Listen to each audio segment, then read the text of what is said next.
सादर जय श्री कृष्ण। ओम नमः शिवाय महादेवा। सभी शिव भक्तों को सादर नमस्कार।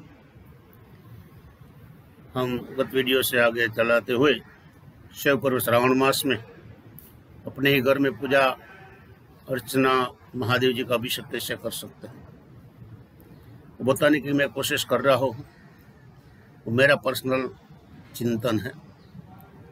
अगर आपको भी रुचि है तो आप कर सकते हो। यहाँ शिव मानस पूजा जो है बोलूँगा, अगर अच्छा लगे तो अपने पास रिकॉर्ड में रखना। जब शिव पूजा करो तो उसको सुनो आंखें बंद करके, तो आनंद ही आनंद आएगा। सही लगेगा आप शिव जी के सामने बैठे हो। तो मेरा कहने का मतलब ये है कि मैं गीता जी से कनेक्ट करता जा रहा हूँ। हमें पूजा में क्या करना चाहिए, भगवान को क्या चाहिए। ठीक है, हम जितने उपचारों से पूजा करते वो तो ठीक ही है, उसमें कोई गलत नहीं है। तो दीय वस्तु गोविंदम तुभ्यम एवं समर्पित, उसका दिया हुआ है उसको अर्पण करना है, उसमें कोई बड़ी बात नहीं। हमारा कुछ है ही नहीं, मतलब केवल भाव है? और शुद्ध भाव से ही शुद्ध प्रेम का जन्म होता है। शुद्ध भाव विशुद्ध प्रेम की जननी है, और प्रेम से ही प्रकट होता है, ऐसा भगवान ने रामायण में भी बोला। तो भगवान को हमारा प्रेम ही चाहिए। लेकिन फिर भी भगवान कृष्ण ने जो बताया है, और अभी मुझे तो ऐसा लग रहा है महादेव जी बता रहे हैं कि घर में अपने आप ही ये उसने ऐसी शायद स्कीम निकाली है, हर एक जीव को शिवमय बनाना है। हर एक जीव शिवमय कैसे बनेंगे? अगर मंदिर जाते हैं तो जाते हैं, बस चक्कर लगाते आते हैं, कोई मिलते हैं, बैठते हैं, बातें करते हैं, वहाँ संपूर्ण हम केंद्रित नहीं हो सकते हैं। हाँ, जब रुद्री होती है तो आप बैठ सकते हो, लेकिन पूरे दिन तो जो माहौल होता है लोगों का आने का जाने का, कोई जान पहचान वाला मिल जाता है, कोई दो बातें बन जाती है। तो मेरा कहने का मतलब क्या है कि हमारा जो टारगेट होता है भगवानमय बनने का, जो अकेले में हो सकता है वो भीड़भाड़ में नहीं होता, क्योंकि मन हमारा शांत नहीं रह पाता।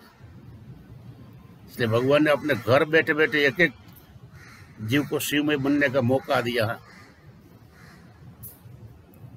सबको योगी और उपयोगी बनने का मौका दिया है। समय वही है, योगी बनो और उपयोगी भी बनो।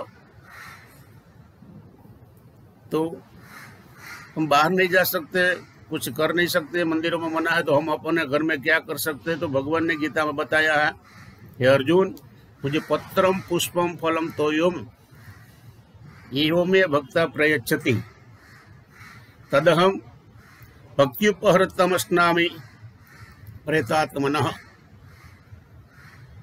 हे अर्जुन, जो मुझे मेरा भक्त पत्र पुष्प फल या जल भक्ति पूर्वक अर्पण करता है, वो शुद्ध चित्त वाला का भक्ति पूर्वक अर्पित किया मैं स्वीकारता हूं।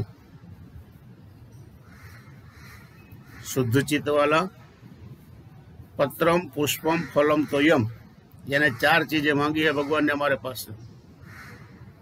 तो चार चीजें क्या है हमारी? धर्म, अर्थ, काम और मोक्ष। वही पाने के लिए मनुष्य जन्म है। मनुष्य जीवन का अर्थ ही प्रभु प्राप्ति है, रामकृष्ण देव ने बोला है। और वही पुरुषार्थ होना चाहिए, धर्म, अर्थ, काम और मोक्ष का। यहाँ भगवान वो चार चीज मांग रहा है, पत्रम पुष्पम फलम तोयम।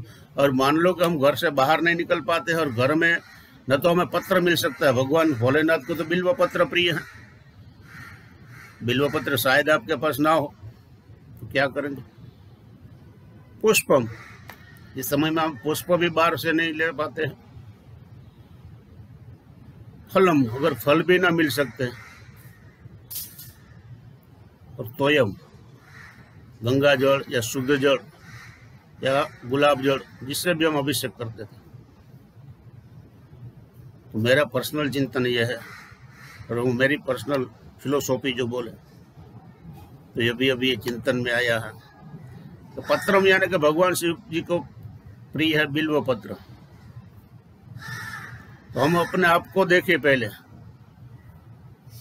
जीव ही शिव है,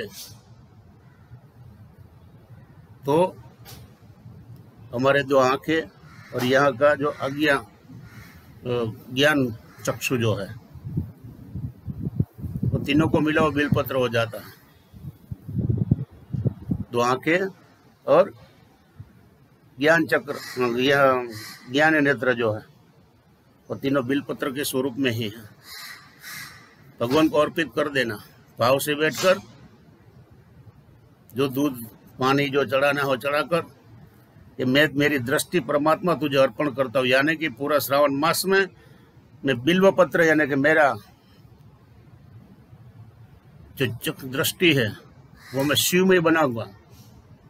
मेरी दृष्टि में सब शिवमय ही देखूंगा, दूसरा कुछ नहीं देखूंगा।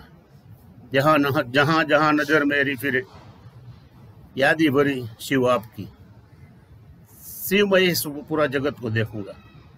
वो मेरा बिलपत्र है। पुष्पम, बिलपत्र चढ़ा दिया अगर आपने अपनी दृष्टि दे दी भगवान भोलेनाथ को, शिवमय दृष्टि बना ली, ब्रह्ममय बन गए, तो प्रयत्न जरूर करना और अनुभव भी होगा। पुष्पम, पुष्पम यानी फूल, फूल को सुमन भी कहते हैं। हमारा जो मन है वो सुमन भगवान को अर्पण कर दो। दृष्टि अर्पित की, अब सुमन हमारा मन, उसको अर्पण करो, उसका ही स्मरण करो। मन में शिव शिवाय दूसरा कुछ नहीं। पर जो भगवान को मानते हो, जिसकी साधना करते हो, जो गुरु मंत्र है सतत वही, क्योंकि दूसरा कोई काम तो है ही नहीं अभी कोरोना में। तो दृष्टि परमात्मा को अर्पण करो और अपना हमारा सुमन जो है, हमारा मन, वो अर्पण कर दो। यह हुआ पत्रम और पुष्पम। बाद में हुआ फलम। तो फल क्या?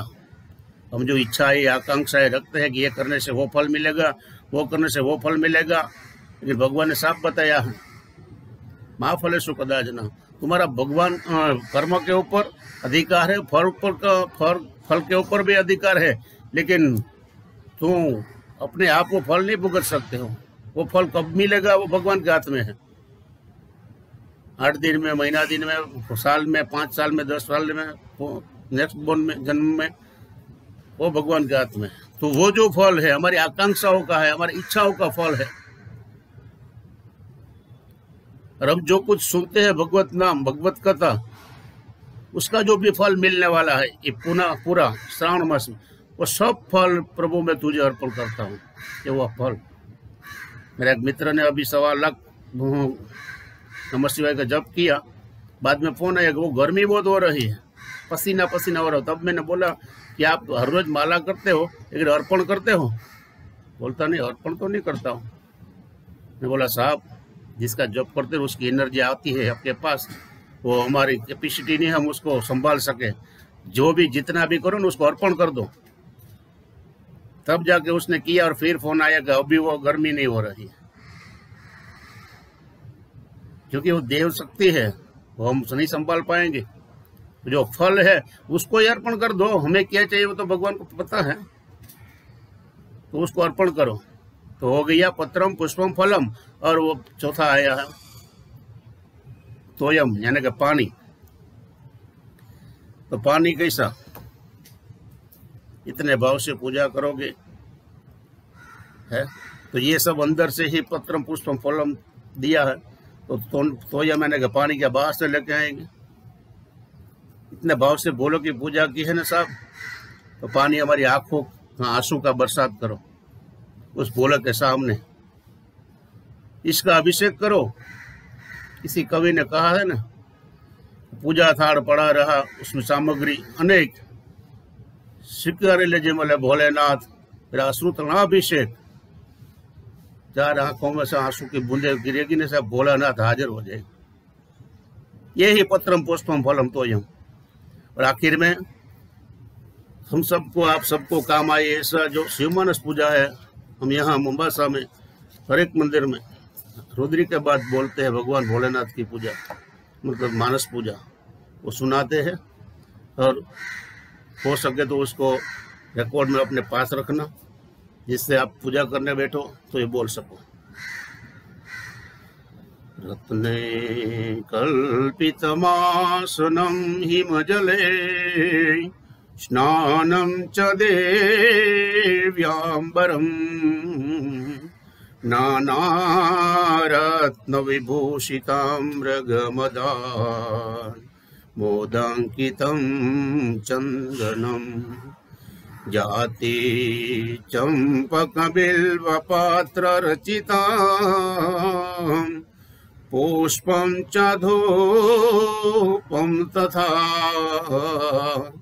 दीपं देवदयानिधे पशुपते रहत्कल्पितं गृह्यताम् सौवर्णे मणिखण्डरत्नरचिते पात्रे घृतं पायसम् भक्ष्यं पञ्चविधं पयोदधियुतं रम्भाफलं पानकम् शाकानामयुतं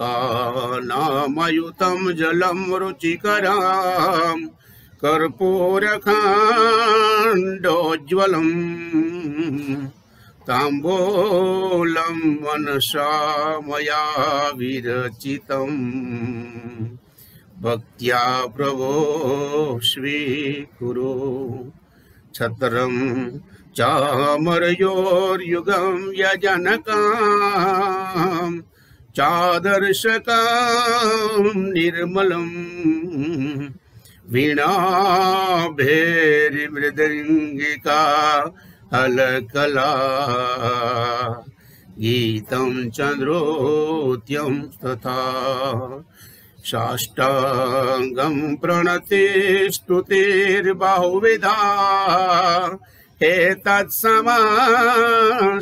मया संकल्पेन समर्पितं तव विभो पूजां गृहाण प्रभो आत्मा त्वं गिरिजामते सहचरा प्राणं शरीरं गृहं पूजा ते विषयोपभोगरचना निद्रा समाधि स्थिति संचारः प्रदयो प्रदक्षिणविधे स्तोत्राणि सर्वा गिरो यद् यत् कर्म करोमि तत्सदखिलम् शम्भो तवाराधनम्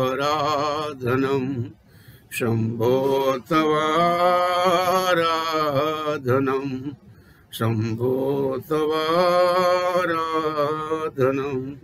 करचरणकृतं वा कायजं कर्मजं वा श्रवणनयनजं वा मानसं वा पराधं विहितम् अविहितं वा सर्वमेतत् क्षमस्व जय जय करुणाब्धे श्री महादेव शंभो जय जय करुणाब्धे श्री महादेव शंभो जय जय करुणाब्धे श्री महादेव शंभो तव तत्त्वं न जानामि कीदृशोऽसि महेश्वर यादृशोऽसि महादेव तादृशाय नमो नमः।